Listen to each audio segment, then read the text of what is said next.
Alright chaps, voiceover time for the topic of this video today, which is what is Keto 101. And today's video is from Peely's Bar. What a place, check it out, Peely's Bar, North Yorkshire. Now, onto the video. So, what's this weird word keto that you might be hearing everywhere more and more often? There's some type of drug or high? Well, I think so. Let me explain in small detail. And if you still listen after 20 seconds, I'll explain in depth. This video is mainly for beginners, so any of you keto veterans, expect to hear some familiar things.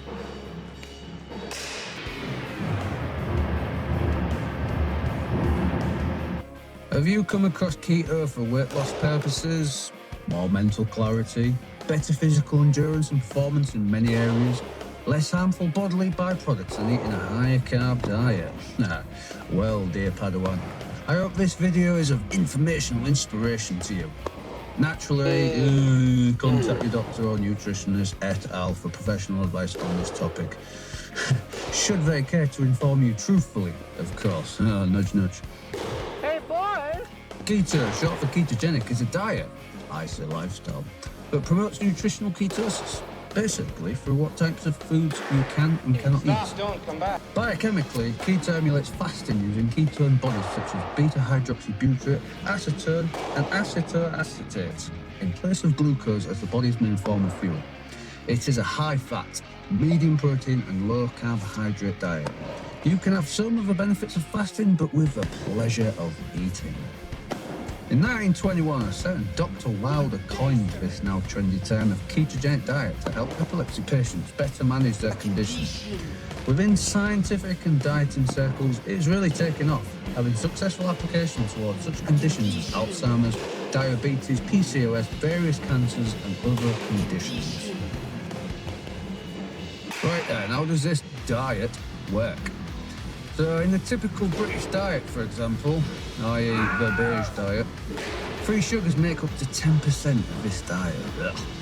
And added to the intake of carbohydrates such as bread, potatoes and pasta, this makes up 50% of daily calories according to the UK FSA. The American diet is something more terrible than that. And when the research properly rolls in, the pandemic will reveal just how exacerbated our choices have been, good, bad and ugly. Regarding carbohydrates, they fuel the body through the anaerobic breakdown of glucose, i.e. glycolysis, into pyruvate, a molecule used for ATP production and further crucial for NADH. These two compounds represent the energy currency of life itself. Keto swaps glucose calories for fat calories, though we'll discuss in future the usefulness of defining energy through, quote, calories. Fat is king, representing 60 to 80% of macronutrient content. Protein is the prince, being around 15 to 20% macros. This can change though, obviously. And as for carbs, it's the joker. Keto is more restrictive on them, accounting for 5 to 10% of macros or roughly 50 grams of carbs per day. Though this number is fluctuating as more research emerges. When carbohydrates are restricted, the body uses fats in place of glucose, producing ketones in the liver. This metabolic process is called ketosis. And keto won't put you in a hyperglycemic state or put you into a brain fog without glucose. It typically takes 4 to 7 days on average to reach ketosis for beginners of keto, undergoing a metabolic change called fat adaptation. Compared to a so-called balanced diet, weight loss on a strict keto diet will be immediate, as stored water and stored glucose, glycogen, are used up quickly in the place of dietary glucose intake. Weight losses also will continually occur for up to 6 months after starting. Disclaimer, consult your doctor or nutritionist if you feel unsure about starting the keto journey. Now then, types of keto diet. Have a listen. Upon taking up the keto diet, you must consider what it is that you wish to gain from trying it. Are you trying to lose weight, manage type 2 diabetes? Do you want to maintain muscle mass whilst losing fat? Do you want mental clarity and improved cognition? Each diet type varies in its macronutrient profiles. So let us explore what basic options you have. So the standard ketogenic diet, SKD. This diet contains around 70% fat, 20% protein and 10% carbs. This is a very low carb, moderate protein, high fat diet, and it's commonly used for those losing weight. I'm sorry, but all questions must be submitted in writing. Next up, we have the HPKD, i.e. high protein ketogenic diet. This diet ratio is usually 60% fat, 35% protein, and 5% carbs. This is also very low carb, but implements high protein ratio, useful for those losing weight who can't or won't eat more fat. Protein doesn't kick you out of ketosis, so new research is suggesting this version of keto may be more implemented than SKD. We then got TKD, targeted ketogenic diet. This variable diet contains roughly 60% fat, 20 to 25% protein, and a staggering 15 to 20% carbs. It is targeted to those who engage in high-intensity workouts. Protein levels could also be increased on this diet. And finally, in this selection, we've got CKD, which is not a type of drink, but it is a cyclical ketogenic diet. This involves selective days of high carb intake, with my personal example, since I use it, being 6 days of ketogenic diet followed by 1 day of higher carb intake. A carb intake day would typically contain 100 to 150 grams of carbs. Very, very suitable for athletes, and anecdotally, I really like it. So in terms of research data, SKD and HPKD have a multitude of research studies supporting the benefits of keto, with some research also highlighting its downfalls, which I will mention further on. Research into TKD and CKD is still in progress. I said that a cyclical ketogenic diet was my favourite, and it really is. It's a lot more social than the rest of them, and you still get to enjoy a little bit of carbohydrate here and there. I'm not a complete carb hater. I've just got to, do it for the Fantastic keto. invention. Revolutionize the industry. So we've spoken about basically what is keto. Now I'm going to speak a little bit on the uses of it. There will be plenty more videos on the uses of keto, the very disease-specific uses of keto. But for now, this is just a general overview. So when Dr. Wilding pioneered the invention of keto, it didn't just help people with epilepsy. No, much more of the research has been delving into its usefulness for stuff like Alzheimer's disease and Parkinson's disease, depression and anxiety, chronic pain and headaches, autism and schizophrenia, imagine that. Multiple cancers such as breast cancer, testicular cancer and glioblastomas. Its use as well in chronic inflammation and autoimmune disorders. Its use in obesity and blood sugar control, type 2 diabetes and insulin resistance, that's pre-diabetes. And you'll see here on screen that an extensive 2023 literature review by Zaman et al. Demonstrated an improvement in medicating type 2 diabetes patients. This was regarding levels of blood sugar in glycosylated hemoglobin, HbA1c, which is the standard measurement of blood sugar. It was seen with weight management and triglycerides, high-density lipoprotein and low-density lipoprotein when implementing a keto diet. The dependence of insulin medications also decreased when using a keto diet long-term. Okay, so let's get started on a keto diet. I've waffled on enough. As always, we must look at why you wish to do keto, using some questions down below to consider. Disclaimer, ask your health professional if you need more questions answering, etc., etc. So, do I look to lose weight? How long should I stay on this diet? Will keto manage my particular health conditions? What are the potential side effects of using this diet? Will I need to supplement to aid or counter any side effects? How much, if any, should I exercise? When will I see any noticeable results? Will my food allergies affect the effectiveness of this diet? Can vegans, vegetarians participate in keto? Because it ain't just meat. And the last question, not 20 questions here, but what can I eat when doing keto? Well, I'm teasing you a little bit, because for now I will answer in basic terms what you can and can't eat on keto, and the why. There will be more videos, trust me. But a word to the wise, keto is not simply binging on high-fat junk food and highly processed meats. Oh, no. Cheeses, etc. So here is some general good examples that are useful for starting a keto diet. So full-fat dairies, double cream, whole milk, blue top if you're in the UK, cheeses, butter, eggs, Seeds, you're thinking pumpkin seeds, sunflower seeds, linseeds, seeds, or flax, as you call them across the pond. Pine nuts, yeah, that's a seed. And then examples of nuts: almonds, macadamia, Brazil nuts. They're your lower carb nuts. You've got fish, basics here: salmon, mackerel, tuna, cod. Meats, the basics: chicken, pork, beef, turkey. Healthy oils, you've got avocado oil, coconut oil, olive oil. Make them all virgin, by the way. And then you've got other things like fibrous non-starchy vegetables, cauliflower, broccolis, mushrooms, peppers, very low carb. Fruits, yeah, you're dangling a little bit off the edge there, but your lower carb fruits tend to be berries. You're thinking blueberries, raspberries, strawberries, blackberries. And as for drinks, well, yeah, you're gambling a little bit again, but bone broths, naturally extremely good for you. Unsweetened tea, coffees, coconut milk, almond milk. Always check the ingredients so they don't have too many gums and other additives in them. And alcohol such as vodka. You've got rum, you've got whiskey. Always consume in moderation.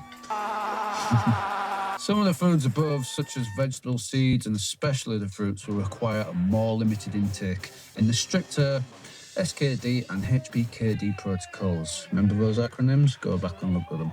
Owing to their high carbohydrate composition.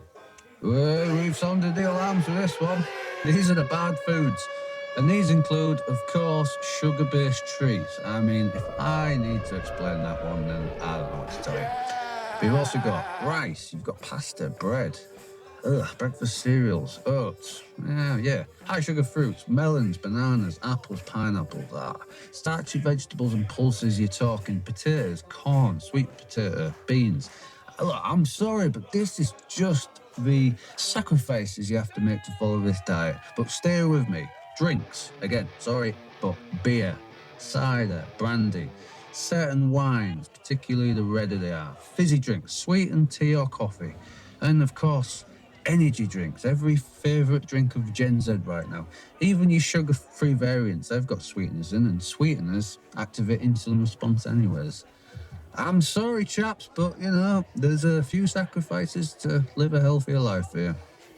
In the same principle, people with type 2 diabetes who limit eating to 2 meals per day typically have higher insulin sensitivity, weight loss, and lower fasting blood sugar levels compared to those who eat 6 meals per day, example.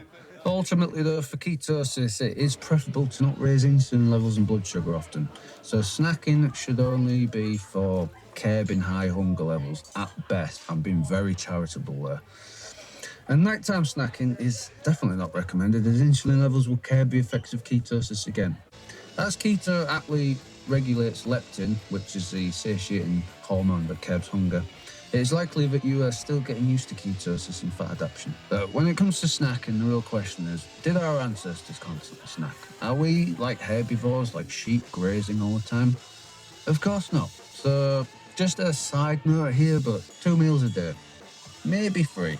So, intermittent fasting, amazing. That should also help you get into ketosis because it is pretty much ketosis.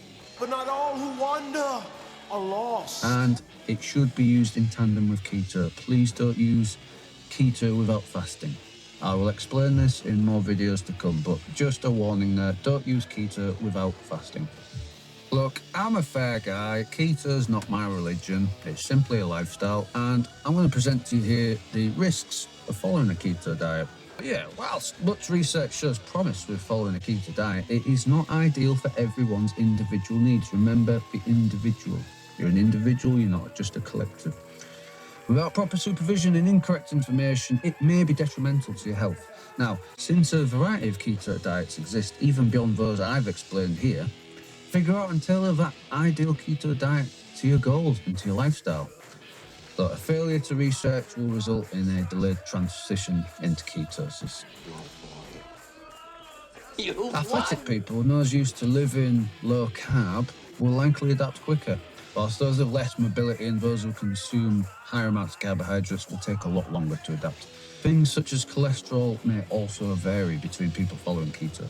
Now, adapting to keto also takes different people different lengths of times to adjust. Cutting the carbs so soon often leads to the epithet of the keto flu in beginner keto practitioners. I mean, you're not going to be sneezing, but it's going to feel like flu. And these flu-like symptoms are due to the rapid fat adaptation by the body from using glucose to using fat for energy generation. It's quite a transformation, and personally, once you go keto, you can't go back, right? Once you're there, that's it. So it's a commitment. Let me tell you about the type of symptoms you're going to get with the keto flu. So you're going to get sugar cravings. That's going to be the big one. That's going to be the initial start, and you're going to feel nauseous as well. You're going to have dizziness, stomach pains, aches. You're going to have cramping. You're going to have muscle soreness because of the changing in the electrolyte balance, the proton pump, etc. You're going to have irritability. You're definitely going to have brain fog starting out. You're going to have poor focus. You're going to have to load up on that toilet roll because you might end up having a bit of constipation and diarrhea as well. And you're going to have a little bit of stress, and you're going to have some sleeping problems too. Often, the keto flu only lasts a few days, dependent on how quickly you enter fat adaptation. It can last longer too, but anything longer than 2 weeks should be treated with caution. Should symptoms worsen and persist, stop the diet or visit your health professional. To reduce the effects of the keto flu, start keto slowly and build up, maintaining moderate levels of hydration, mobility and rest to adapt to using fat for fuel. Of most importance, increase salt intake during your first few days of keto flu. The body loses electrolytes as insulin levels get lower. This is a direct correlation. So another effect, and pretty much the topic of the moment right now, is your gut health is going to be affected during this transition period due to the absence or the limits on carbohydrate intake. Now, you've got many good bacteria in the gut, such as bifidobacterium. These end up being reduced by adhering to keto, which thrives on starchy foods for its digestive processes. When you get an absence of bifidobacterium, this can cause certain gut flora imbalances which can negatively affect the blood sugar level. It's going to affect insulin sensitivity, your mood, and gut health in general. Such events can be temporary or long-term in practitioners, hence individual preference. But it's not all bad in the gut, because ketones like beta-hydroxybutyrate can replace the function of certain fibres and starches when it comes to bifidobacterium. More on that in future. And finally, just to keep the fairness up, and other common side effects include fatigue, slow muscle growth, kidney and gallbladder stones, increased inflammation with the overconsumption of fat. Remember that, the overconsumption of fat. Some people will experience lower bone density. They might even experience fracturing. You're going to have also cholesterol dysregulation, because cholesterol ultimately is a template for many hormones in the body. Now, again, for fairness, these side effects won't be present in all keto practitioners. And for those that do practice, there are many methods to counteract these potential side effects, potential ones. Examples include increased dietary calcium intake and a reduction of sulfur-containing amino acids for bone density issues. The occasional top-up of carbohydrates, fibres and probiotic intake to partially restore the certain good bacteria levels that I mentioned there before, bifidobacterium, and the controlled intake of fats in general, mainly the pro-inflammatory omega-6 fats, to prevent inflammation. Keep saturated fats to a lower degree than monounsaturated and polyunsaturated, simply because saturated fats take longer to convert into ketones. I do love a good saturated fat though, and once again, this is only my second video. I've got plenty more videos on why saturated fats are pretty amazing things in their own right. So for you keto virgins, realise this. Keto is a lifestyle, it's not just a diet. And it is not for everybody. I repeat that, it's not for everybody. So ask your doctor or relevant health professional for more information tailored to your requirement. Be it weight loss, mental clarity, cleaner metabolic health, the management of certain disease, and a whole other variety of other benefits, give keto a go. We can all be healthier. It's all up to us. We have the power, we have the choice. Ta-ta and farewell, my good chaps.